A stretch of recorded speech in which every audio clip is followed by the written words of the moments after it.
কেমন আছেন? আলহামদুলিল্লাহ আমি ভালো আছি। তো আজকে আমি ফাইসা মাছ ভুনা করব। তো প্রথমে আমি ফাইসা মাছটা হালকা হলুদ আর লবণ দিয়ে তেলে ভেজে নিচ্ছি। একটু হালকা কড়া করে ভেজে নেব। মাছগুলো আমার ভাজা হয়ে গিয়েছে, আমি এখন মাছগুলো তুলে নিব।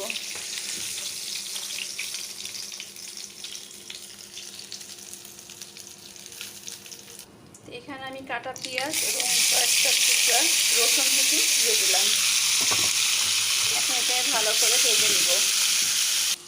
স্বপ্ন থেকে আমি মাশরুম নিয়ে আসছিলাম, এখানে কয়েক পিস মাশরুমের মাছের পাশে দিয়ে দিব। তো এখন মাশরুমটি ভালো করে একটু হালকা কুসুম গরম পানি দিয়ে ধুয়ে নিব। পেঁয়াজটা আমার অনেক সুন্দর করে হালকা লাল লাল করে ভাজা হয়ে গেছে। এখন আমি মাশরুমগুলো দিয়ে দিব।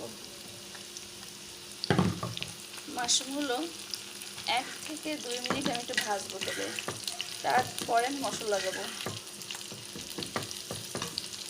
মাশরুমটা ভাজা হয়ে গিয়েছে, আর এখানে আমি হলুদ, মরিচ, ধনিয়া, জিরার সবগুলো লবণ একসঙ্গে পেস্ট করে নিয়েছি। এখন এটা দিয়ে দিব।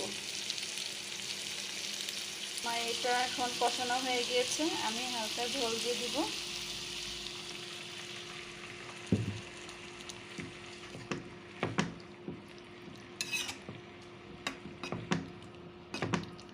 এটা অনেক সুস্বাদু একটা খাবার। মাশরুমটা আমরা সবাই কম বেশি চিনি, এটা স্বাস্থ্যের জন্য অনেক উপকারী। তো এখন আমি এর উপর দিয়ে মাছগুলো সাজিয়ে দিব।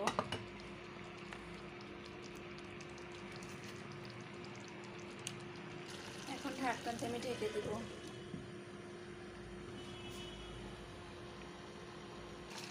আমার রান্নাটা হয়ে গিয়েছে। একটুকু ঝোল রাখা দরকার আছে, কারণ ঝোলটা অনেক টেস্টি হবে, আর মাশরুম যেহেতু দেওয়া আছে মাশরুমের ঝোল টানবে। তো আমার আজকে রেসিপিটা কেমন হয়েছে, মাশরুম দিয়ে ফাইসা মাছ রান্না, ভুনা বলতে পারেন, এটা ভুনা। তো কেমন হয়েছে অবশ্যই আমাকে লাইক কমেন্ট করে জানাবেন। আর যারা আমার চ্যানেলটিকে এখন সাবস্ক্রাইব করেননি তারা অবশ্যই আমার চ্যানেলটিকে সাবস্ক্রাইব করবেন এবং লাইক কমেন্ট করে শেয়ার করে সবার মাঝে ছড়িয়ে দিবেন। তো ভালো থাকবেন।